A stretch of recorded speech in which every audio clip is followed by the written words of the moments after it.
What an amazing passage. David's family have been kidnapped, and he's on the way to try to rescue him. So this is a crucial, busy time in his life.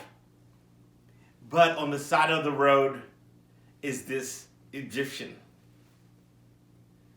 Now, the story of the Egyptian is a little confusing to me because he was sick to the point that his masters thought it was hopeless. So they basically threw him out. So thinking that he would just die off. But he spends 3 days and 3 nights in the open on just the ground. In any circumstance, I think he would have been dead. And so you start seeing the parallel here between him and Jesus. Also, think about it. Jesus lived his first few years of his life in Egypt. It says that I will call my son out of Egypt. And so we have this Egyptian. 1 Samuel 30. David and his men reached Ziklag on the 3rd day. Now the Amalekites had raided the Negev and Ziklag. They had attacked Ziklag and burned it, and had taken captive the women and everyone else in it, both young and old. They killed none of them, but carried them off as they went on their way. When David and his men reached Ziklag, they found it destroyed by fire, and their wives and sons and daughters taken captive. So David and his men wept aloud until they had no strength left to weep. David's 2 wives had been captured, Ahinoam of Jezreel and Abigail, the widow of Nabal of Carmel. David was greatly distressed because the men were talking of stoning him. Each one was bitter in spirit because of his sons and daughters. But David found strength in the Lord his God. Then David said to Abiathar, the priest, the son of Ahimelech, "Bring me the ephod." Abiathar brought it to him, and David inquired of the Lord, "Shall I pursue this raiding party? Will I overtake them?" "Pursue them," he answered. "You will certainly overtake them and succeed in the rescue." David and the 600 men with him came to the Besor valley, where some stayed behind. 200 of them were too exhausted to cross the valley, but David and the other 400 continued the pursuit. They found an Egyptian in a field and brought him to David. They gave him water to drink and food to eat, part of a cake of pressed figs and 2 cakes of raisins. He ate and was revived, for he had not eaten any food or drunk any water for 3 days and 3 nights. David asked him, "Who do you belong to? Where do you come from?" He said, "I am an Egyptian, the slave of an Amalekite. My master abandoned me when I became ill 3 days ago. We raided the Negev of the Kerethites, some territory belonging to Judah, and the Negev of Caleb, and we burned Ziklag."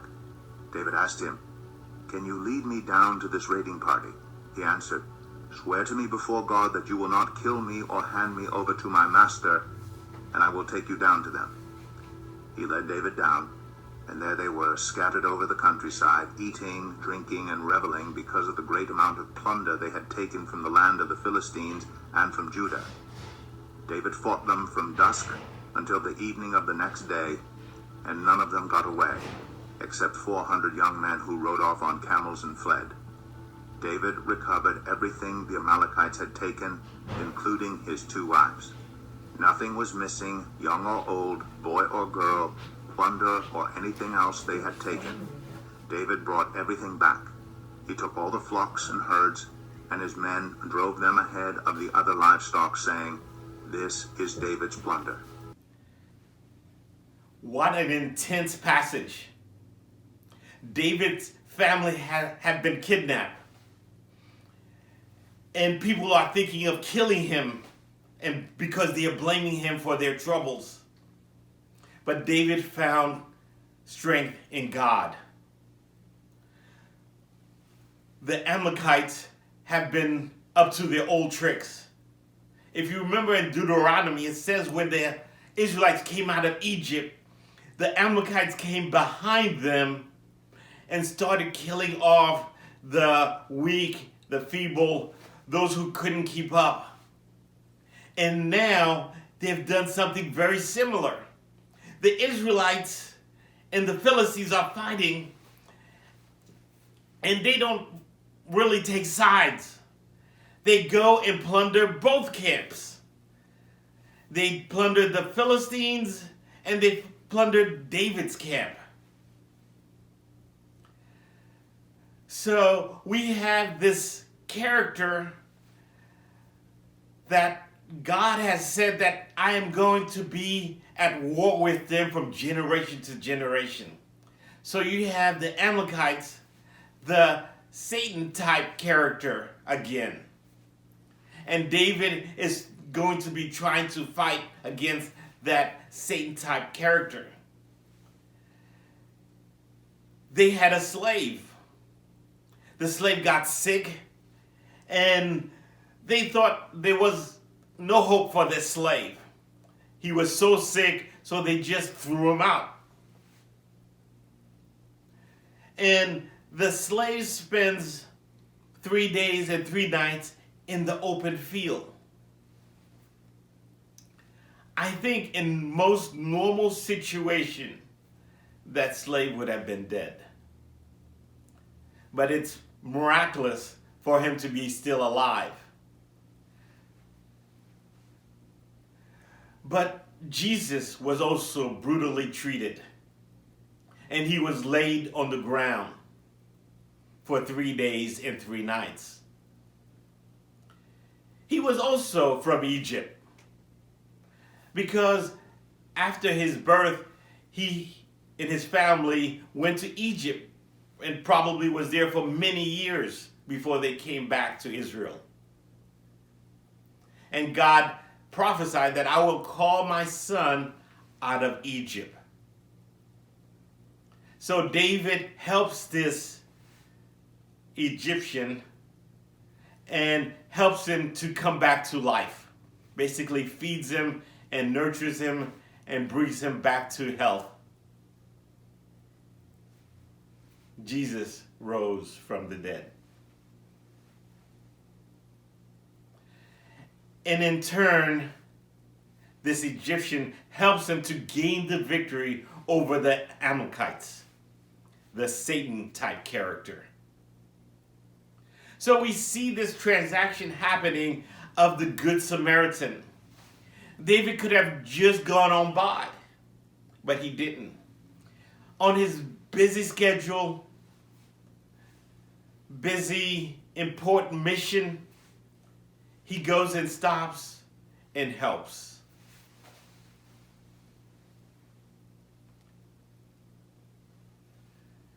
But I tried to do that, and at the end of it, I felt totally discouraged because I didn't think of myself as being very helpful. I thought of that woman on the side of the road as being dragged away into the night, never to be seen. That's a little sad.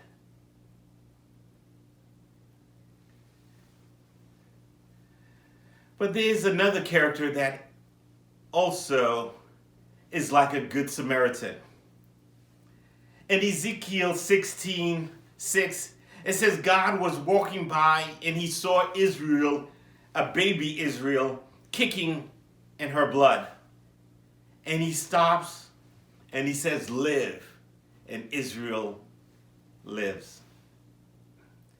So God is the Good Samaritan. And Jesus is the person in need at some time and may need our help.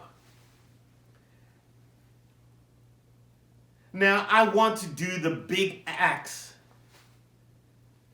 but being a Good Samaritan most days will be the small acts of stopping and helping.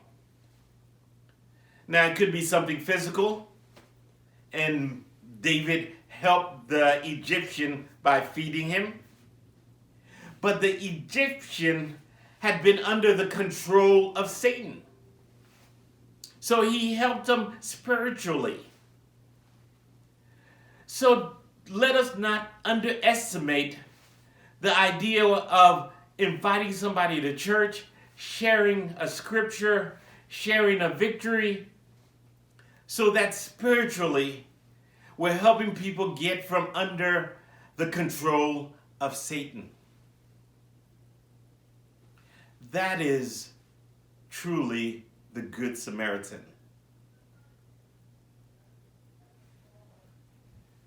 Even though I may not always have the courage to do the courageous, but God is the ultimate Good Samaritan.